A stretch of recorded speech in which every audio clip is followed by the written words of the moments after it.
الفقرة دي ونرجع مرة تانية.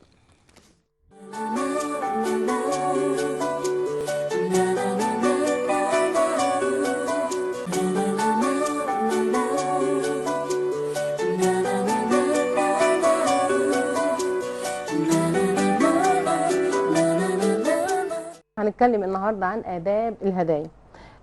الهدية ليها أثر نفسي في أي إنسان سواء كان كبير أو صغير، لأنها بنشعر بالسعادة. حتى لو إحنا كبار وجالنا هدية أكيد إحنا بنتبسط بيها جدا. الرسول صلى الله عليه وسلم قال تهادوا تحابوا، لأن الهدية بتقرب القلوب وبتؤلف بين قلوب المسلمين.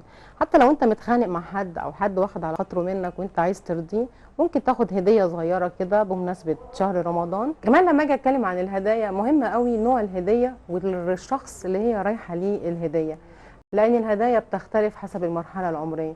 اكيد اللي يناسب الاطفال غير اللي يناسب الولاد في مرحله المراهقه، غير اللي يناسب الأمهات، الجدود، الحموات. لكل منهم طبيعة معينة، فكل واحد منهم ليه ذوق خاص بيه وهدية تناسبه. عايزة ألفت النظر أهمية لف الهدية، لأن أول ما عيني بتقع على اللفة. لفة الهدية كل ما كانت شكلها حلو قوي مبهج قوي، كل ما ده هيديني إحساس بالسعادة من قبل ما أفتحها. في ناس كتير قوي بتسأل طب انا لو جاتني هديه اقدر افتحها؟ لان انا بتكسف قوي اذا جاني هديه قدام الناس ان انا اقدم منها. لو جاتني مثلا تورته او حاجه زي كده افتح قدام الناس واقدم منها؟ لازم نفتحها ولازم نقدم منها للشخص اللي هو مقدم جايبها لنا.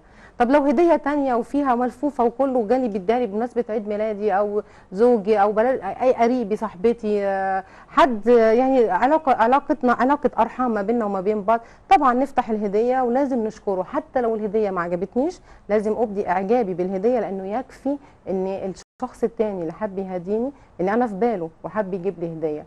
فما ننساش قول الرسول عليه الصلاه والسلام تهادوا تحابوا. فرصه بقى في رمضان ان احنا ما نروحش لحد ايدينا فاضيه. ممكن ناخد معانا مصاحف على الاقل تبقى صدقه جاريه علينا. ممكن ناخد اي كتاب في العلم يفيد اهل البيت، تبقى برضو من الصدقات الجاريه في حياتنا حتى بعد ما ماتنا.